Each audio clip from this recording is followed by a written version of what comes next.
Oo nga pala, uuwin mo ng aking mga anghel mula sa konbento.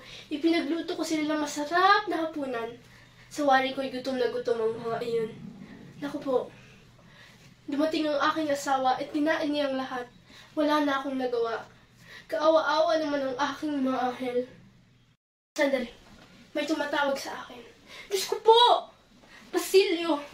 Anak ko! Bakit ang daming dugo at dami mong sugat? Nasaan ang iyong kapatid?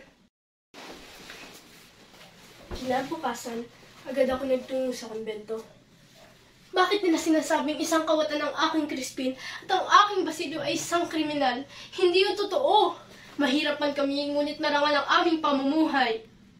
Pag-uwi ko sa bahay, nandun ang dalawang gwardiya sibil. Pilit nila akong pinasasagot. Hindi ko alam. Hindi ko pa nakikita si Crispin at ngayon ay hindi ko alam kung nasaan nagtungo si Basilio.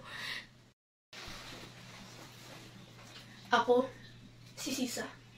Inilalalawang maganda, gayumanggi, mabait, mapagmahal, at mapag-arugang ina. Subalit, mahina ang aking loob. Itinuturing kong Diyos ang aking asawa at anghel ang aking mga anak. At dahil doon, nakaranas ako ng operasyon at paghihirap mula sa mapag-abusong asawa at lipunang hindi nagbibigay ng hustisya.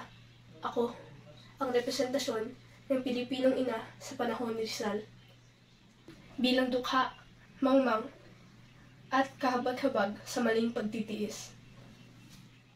Sana hindi magmaliw ang dati kong araw na munti kong bata.